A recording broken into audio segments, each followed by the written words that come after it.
안녕하세요. 토요미스테리 디바제시카입니다. 저는 보통 한 주에 4개 정도의 미스테리 영상을 준비하고 있는데요. 그러다 보니 이건 매일 미스테리가 아니냐라는 이야기도 있습니다. 근데 그만큼 세상엔 참 이성적으로 이해가 되지 않는 많은 일들과 범죄 사건이 있다는 거겠죠. 사실 저에게는 한 편 한 편 모두 자식처럼 소중한 스토리들인데요. 그중 놓치기 아까운 영상들을 주제별로 소개해드립니다. 일명 토미 골라보기. 오늘은 비밀을 유지하기 위해 그들만의 문자와 숫자로 이루어진 암호에 대한 이야기입니다. 첫 번째 소개해드릴 영상은 세계에서 가장 미스테리한 책으로 불려진 고서입니다. 이건 1912년 7월 미국의 서적 수집가인 럴프레드 보이니치가 이탈리아 로마 근교의 한 수도원에서 입수했는데 이후에 그의 이름을 따서 보이니치 문서라고 불리기 시작했죠. 보니까 1400년대에 쓰인 것으로 추정이 됩니다. 그리고 200장이 넘는 책 안에는 지금껏 존재하지 않았던 새로운 문자와 그림들이 빼곡히 차 있었죠. 이 책을 발견하고 고고학자들은 정말 만세를 불렀을 거예요. 역사가 품고 있는 비밀을 알아낼 수 있으니까요. 그런데 문제가 있었습니다.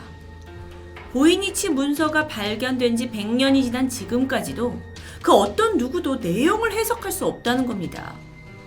물론 전 세계 유수의 암호 해독가들이 투입되었고 그 노력으로 실마리가 조금씩 풀리기 시작하는데요.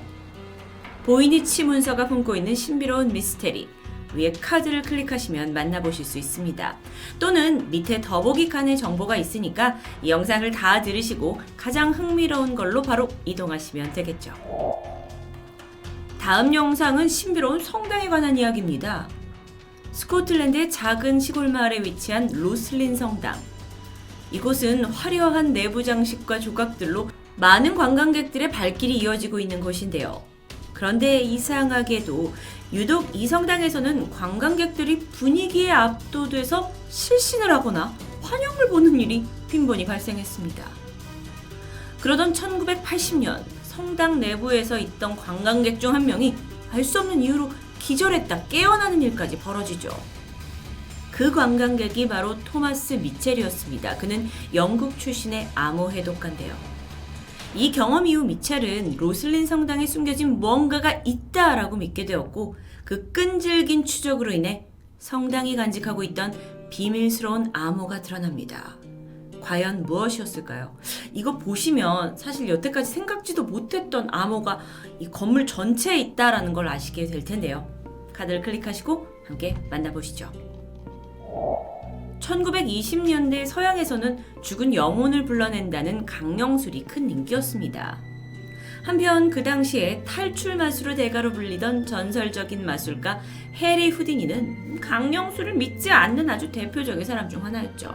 하지만 워낙 강령술 인기가 컸기 때문에 후디니와 강령술사들 사이에서는 거짓이다 진실이다 신경전이 있을 수밖에 없었습니다. 그러던 어느 날 후디니가 불의의 사고로 사망하게 돼요. 강령술사들은 기다렸다는 듯이 자신에게 후디니의 영혼이 들어왔다라면서 쇼를 열어대는데요. 그런데 이 현장에 나타난 후디니의 아내가 당신이 정말 내 남편이라면 암호를 대라고 말합니다. 남편이 죽기 전에 암호를 남겼다는 거죠. 그게 뭐였을까요? 영상으로 직접 확인해 보시죠. 이번에 소개할 암호 미스테리는 가장 현대식의 암호라고 할 수 있습니다. 2012년 1월 서울의 한 버스 정류장에서 A4 용지 크기의 전단지가 발견됐습니다. 흑백으로 인쇄된 매미 이미지, 여기 아래는 QR코드가 남겨져 있었죠. 새로운 광고 마케팅인가 싶지만 이건 북미 커뮤니티를 아주 뜨겁게 달군 수수께끼 조직 시카다 330일의 퍼즐 중 하나였습니다. 이 조직은요, 고도의 지능을 가진 사람들을 찾는다라는 목적으로 일반인들은 쉽게 풀지 못하는 아주 어려운 암호를 공개하게 되는데요. 사람들은 처음에 그냥 단순한 게임이거니 라고 생각을 했지만 하나씩 암호를 풀어갈수록 그 스케일이 걷잡을 수 없이 커져간다는 걸 깨닫습니다. 디지털 시대의 가장 정교한 퍼즐이다라고 인정받는 시카다 3301 퍼즐. 근데 이게 도대체 왜 서울 한복판에 등장했던 걸까요? 영상을 보시면 그 퍼즐을 맞춰가는 과정까지 차근차근 보실 수 있습니다. 빨리 클릭하셔야겠죠? 마지막으로 소개해드릴 내용은 아마도 전 세계에서 가장 유명한 그림, 여기에 숨겨진 암호를 발견해내는 겁니다. 바로 레오나르도 다빈치의 최후의 만찬인데요. 예수가 죽기 전에 제자들과 마지막 식사를 하는 장면을 그린 이 작품은요, 이 다빈치의 예술성이 그대로 집약된 작품이라는 아주 높은 평가를 받고 있습니다. 그런데 미국의 작가 댄 브라운이 소설 다빈치 코드를 통해서 이 그림에 은밀한 암호들이 숨겨져 있다고 주장합니다. 그 중에 하나가 12제자로 알려진 인물들 사이에 예수의 아내가 숨겨져 있다는 거예요. 논란 컸겠죠. 왜냐하면 성경을 뒤엎는 주장이잖아요. 근데 뭐 그 덕분인지 다빈치 코드는 베스트셀러가 되었습니다. 사람들 사이에 분분한 해석과 동시에 논란을 일으킨 걸작 최후의 만찬, 다빈치가 전달하고자 했던 그 은밀한 메시지는 위에 카드를 클릭하시면 만나보실 수 있습니다. 몇 년 전부터 밀폐된 공간에 시간 내에 암호를 풀어서 방을 탈출하는 그 방 탈출 게임이 굉장히 인기를 끌고 있는데요. 저도 한때 빠져서 참 수십만 원 썼습니다. 우리는 어쩌면 암호를 해독했을 때 느껴지는 그 짜릿한 쾌감에 열광하고 있는 건 아닐까요?